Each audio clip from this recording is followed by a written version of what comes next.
Guys,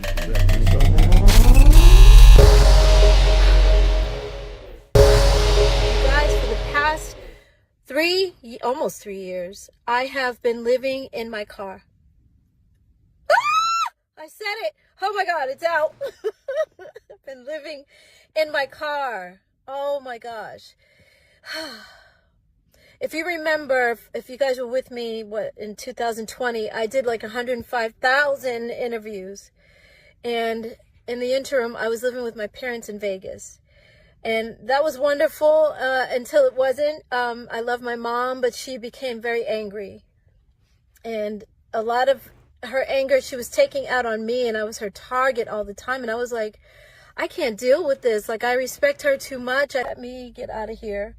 And I was sleeping in my car for maybe about a month in Vegas. And then the guy that was co-managing me at the time was living in LA, and he said, you need to come back to LA. Okay. ML and in the he chat, said that I could bro. stay with him. And so I was like, okay. He's like, I don't have a lot of room, but I'll make room for you. And then when I got to his place, he actually didn't have room for me. So it turned into, okay, well, I'm going to put you in a hotel for the night. And that one night turned into 8 months. Oh my God, you guys. Because every apartment that I looked at, every single time I looked at a place, I would call him and I'm like, okay, can you meet me here? I would tell him ahead of time, of course. And then he wouldn't meet me there, and so I would take video and send it to him. And he's like, no, oh my God, this neighborhood, I hate it. I felt like he was me. Let's talk about it. Okay, I would call him and I'm like, okay, can you meet me here? I would tell him ahead of time, of course. And then he wouldn't meet me there, and so I would take video and send it to him. And he's like, no, oh my God, this neighborhood, I hate it. I mean, I felt like he was playing games, and I knew he was playing games, and I wasn't the one. I'm like, come on, I'm trying to make this easier on you, because financially, I know it's got to be hard. You're paying your rent and you're paying my hotel. His apartment was $1,700 a month. And then my hotel was over $3,000. Yep. So, and I was always stressed every week because he would pay weekly for the hotel. So every week I was like, oh my God, can you afford it? Are you okay? And he's like, no, I can't, but I'm getting it together. What? You're the one who said to go to the hotel, and you're not approving any of the apartments. Like, it would be so much cheaper to just get me into an apartment. Like, what's the problem? Wow. Okay. First, let me just say this. I'm a little upset that anybody's playing Dawn from EnVogue. There's a lot of people out there. There's a billion people that would not have done that to you, Dawn. And whomever's doing that to you, curses upon you for doing that to Dawn from EnVogue. That was my childhood. Well, not childhood, but you know what I'm saying. Gee, I had a crush on Dawn. I ain't gonna lie. I thought she was the baddest one in that group. She was bad, boy. She still looked good, too, for living in a car for 3 years. Actually, she's not bad looking for a homeless lady. You know, it's probably the best looking homeless lady I've seen in ever. But let me just say this. Dawn is not a new musician or entertainer. She's been in the game. So my question would be, why doesn't she have her own hotel money by now in her career? Why would she be at the whim of some random manager dude for the last 3 years? You see what I'm saying? Like, at this point in her life, maybe when she was first starting with EnVogue, that story might have made sense to me. But at this point, it's like, well, what happened? I ain't seen you in a minute. So what's really been going on? And why are you living out of your car? And if this is the car, y'all see the background on the car?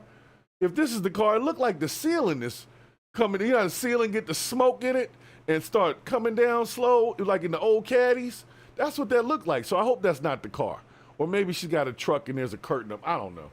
But the point I'm trying to make is, you too damn old to be worrying about somebody paying for your hotel room. Love you though, Dawn. You was that. You could have hollered at a brother about 10 years ago. I'd have took care of you. You know what I'm saying? But you didn't say nothing. So here you go. Living in your car at this point in your life and career. There is something to be said about that. I'm hoping that Dawn finds a way out of that. Because whatever story got you there, you need to tell some people so they don't ever do whatever the hell you did to end up in this position at this point in life and career. Like, you've already been a superstar. I'm sure she's been touring. She could just go sit around and talk to people. Hey, I'll have her on the podcast. I'd love it. Just to ask some questions about what the hell you've been doing for the last few years. Because when they had EnVogue performing at the All-Star game, the first thing I said was, where's Dawn? It ain't EnVogue without Dawn. And then 2 weeks later, that's where Dawn was. She was sleeping in the car, in a van, down by the river. And it's a sad, sad story. She is too old, too pretty, and too previously successful to be telling us that she's struggling waiting on some man to pay her hotel room bill. What happened, Dawn? What happened? Anyway, we move it into let's get back to the point at hand. So anybody that's hey, Albon, special shouts jumping in the chat. I know Dawn might not be the smartest, but it wasn't smart to be expecting no grown person to be paying your grown ass hotel bill for 8 months and then some. To do what? You couldn't fit in their place? Whatever, man. It sounded like she got gamed, like straight up gamed, like regular dudes do to regular women. That's what it sounded like. Like she flew out for one thing and it turned into something else. And I just thought Dawn was past that in her life and career. And apparently, I was wrong. That, my friends, is some bullshit. So